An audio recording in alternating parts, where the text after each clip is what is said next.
नेता प्रतिपक्ष उमंग सिंघार की प्रेस कॉन्फ्रेंस। छिंदवाड़ा की घटना पर उमंग सिंघार ने कहा, कांग्रेस विधायक दल की ओर से मृतकों के परिवार को 50,000 रुपए दिए जाएंगे। मुआवजे में कम राशि सरकार दे रही है। कंपनसेशन पॉलिसी मध्य प्रदेश में क्यों नहीं? घोषणाओं के बाद प्रभावित व्यक्ति विभागों के अंदर चक्कर लगाता रहता है। सरकार को पॉलिसी बनाने की जरूरत है। मुख्यमंत्री की सभा में नहीं आने पर कार्रवाई की बात अधिकारियों ने कही। ऐसे पत्र छिंदवाड़ा में निकाले। लाडली बहना के पैसे न मिलने की धमकी दी गई। एक जैसी कंपनसेशन पॉलिसी सरकार को बनाना चाहिए। 5 साल में 65,000 दुर्घटना मध्य प्रदेश में हुई। 14,791 मौतें हुई। देश में मध्य प्रदेश दूसरे नंबर पर। जिन टेंडरों में कमीशन मिलता है, सरकार उनके लिए पॉलिसी बनाना चाहती है, लेकिन गरीबों के लिए नहीं। क्या सरकार ऐसी घटनाओं के लिए सिंगल विंडो बनाएगी? एलपीजी गैस के लिए अल्टरनेटिव पॉलिसी क्या थी? रिजर्व कितना था? ये सरकार ने जनता को नहीं बताया।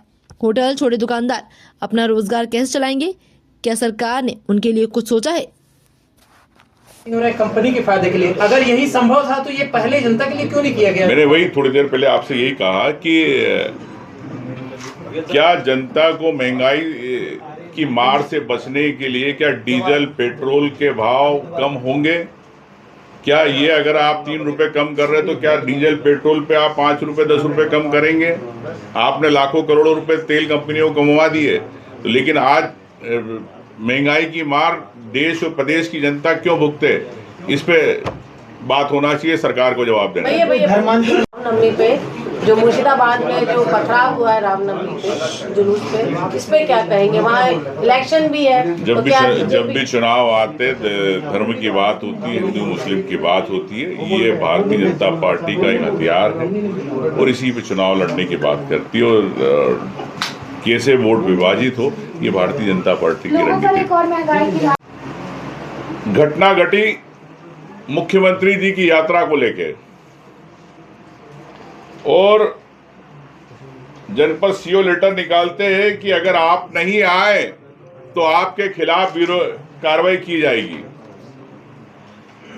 ये इस प्रकार के वहां पे अधिकारियों ने पत्र निकाले। अब अगर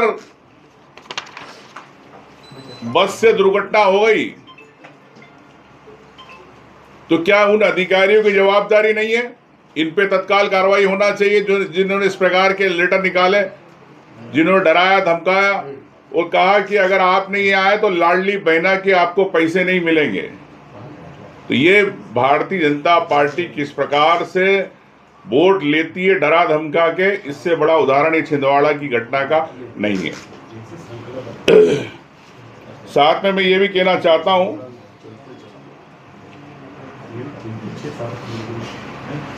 कि सरकार ने 8 लाख रुपए बढ़ाए।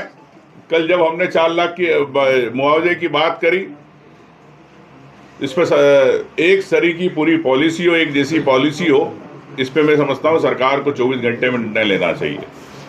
जवाब जो आपने दिखाया तो वो बोले हैं, तो सर इसको लेकर के आप क्या सोचते हैं? क्या ये व्यवस्था जो आदेश जारी करके भीड़ बुलाई जाती है सरकारी कार्यक्रमों में, चाहे वो आंगनबाड़ी कार्यकर्ताओं को हो या पंचायत के सचिव हो, तो इस व्यवस्था पर आप क्या कहेंगे, क्या होना चाहिए? देखिए, मैं समझता हूँ कि कोई भी कार्यक्रम जब होते हैं, सार्वजनिक कार्यक्रम, राजनीतिक कार्यक्रम होते हैं, तो क्या आपकी भारतीय जनता पार्टी के पास इतनी कुवत नहीं है, इतनी क्षमता नहीं है कि वो 50,000, 10,000, 20,000 की भीड़ इकट्ठी कर सके या ला सके? क्या कार्यकर्ताओं की कमी है?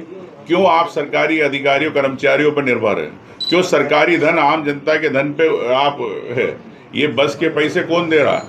ये वही पैसे दे रहे हैं जो हम टैक्स में आ रहे हैं, उसी पैसे से बसें आ रही है। तो सरकार जनता के धन का दुरुपयोग भी कर रही है, सरकारी मशीनरी का दुरुपयोग कर रही है। मैं समझता हूं कि भारतीय जनता पार्टी अगर इतनी बड़ी पार्टी अपने को मानती है तो मैं समझता हूं खुद को व्यवस्था करना चाहिए। सरकार ने कल एक्साइज ड्यूटी में 3 दिन पहले कहा कि कोरोना से हालत है, लेकिन कल फिर से अपील कि शायद उनका दाव गलत पड़ गया, तो लॉकडाउन नहीं होंगे, महंगाई नहीं होगी, जबकि आप महंगाई बढ़ने की बात कर रहे हैं। देखिए, किस तरीके से लगता है? अब मोदी जी बता दें कि अगर कोई चीज सप्लाई कम होगी देश के अंदर तो निश्चित तौर से उसके भाव बढ़ते हैं। तो ये तो माननीय मोदी जी और पूरी प्रदेश की जनता, देश की जनता जानती है, एक सामान्य व्यक्ति बता सकता है। तो कहाँ से महंगाई नहीं बढ़ेगी बताएं? और लॉकडाउन की स्थिति अगर उन्होंने बोली है तो इसीलिए बोलिए कि उनको पता है कि आने वाले समय में ये युद्ध अगले 2 महीने 3 महीने और लंबा खिंचा जा सकता है।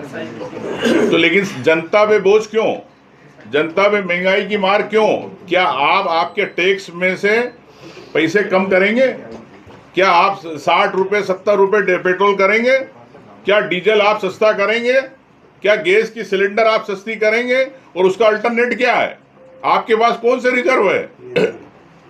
ये मैं सरकार से जानना चाहता हूँ।